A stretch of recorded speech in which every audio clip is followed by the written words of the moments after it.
so we are going to do a Walkthough of my Capstone project. All right, so this is the login page.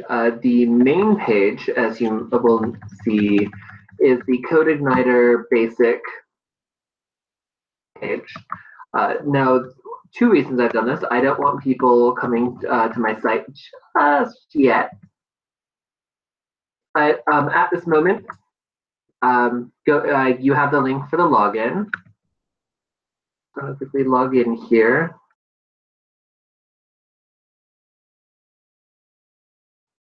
All right, so when you log in, it takes you to your page. There is a registration side. I myself, I have not connected the backend to an account. Google is blocking the emails when you hit register, partially because the site is not ready to be allowed to the public, which is also why I've given you my username and password. But you land here, it welcomes you. You can create a new character. Okay, good. Whew. I was worried something was going to happen. So here is where you can create a new character. I believe this form layout is called vase, or if you will, vase. Right. And then once.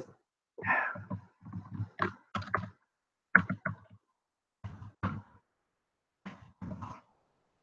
right. So, but essentially you'll click on character. It takes you immediately to the character sheet. One note about this page, I did use Bootstrap, and I did not know that on the page where this page specifically, where I wanted to have CSS work some magic and shape it and move it all around, I had problems getting my CSS to work at all because of Bootstrap. So I did my best by creating a table.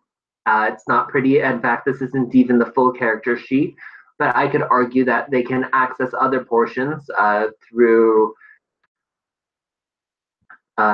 this page, their equipment, if the character has spells. But let's go.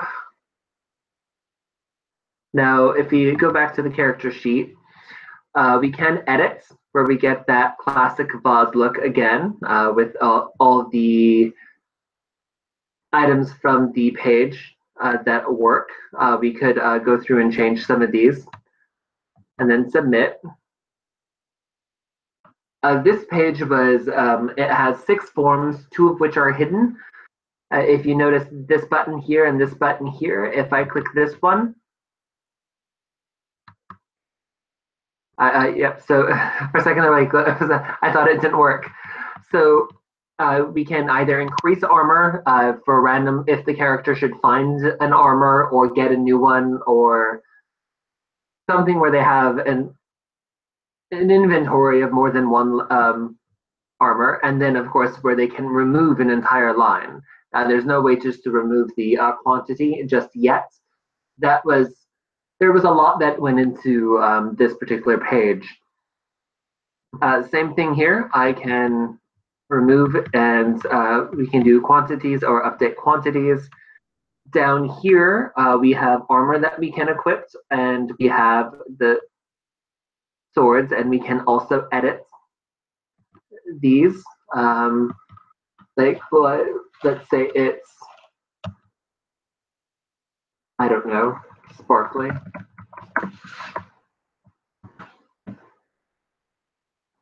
And now we have sparkly leather. We can also edit this short sword too, and of course here we have 2 links to add items, which now I'm afraid to try because I spent so much time on this. I'm afraid something broke and I didn't know about it. I'd rather be ignorant at this point. Just so much work. Now that covers this page, which I've called the battle gear. Anything that you would probably want were you to go into battle. Equipment is everything else. Backpacks, a torch. As you can see here, there's capacities. That's for like chests, things that can hold things. And also you see over here, there's one for speed. Speed itself, I'm just noticing this weird table issue. don't know what's probably just some code that's missing from Bootstrap. But the speed is for live things that are considered technically items, like you could get a mount or a horse, essentially. These were probably the easiest. This was probably the second to easiest page. This form itself, dynamic forms, I learned how to do in this project. Surprisingly easy. But if we enter the quantity here, it doesn't add to what's here, it changes the quantity, which I would have to make clear if this was going to be the final project of the website. Thankfully, I was unexpecting how much work this even just this portion of was the controller that controls all the character stuff, not the user login, not the registration, not essentially everything that's character based for these links here was 1,700 lines of code in my controller. And then that's not even considering the model has over 200 lines. This was the easiest page out of all the equipment to do. And then, of course, we can edit. We have the blessed. Each time I've edited this one, it's gone up in levels, but the level 1 is just bless you. And then here, essentially, you can just remove the selected. And there, your character has no spells right now. And that is everything in a nutshell for this website. Again, I was not pleased with Bootstrap, and there was no one in the tutor lab who knew how to implement your own CSS the way I was. I did learn that if I knew less, I could confine, on this page example, if I knew less, I could confine Bootstrap simply to this nav bar here, and then my CSS would have taken over down here in the quote-unquote wrapper. But I really wanted something much more tightened up than what I have here. But this is me just working with a Bootstrap. And here we can go back to the profile. And that is it.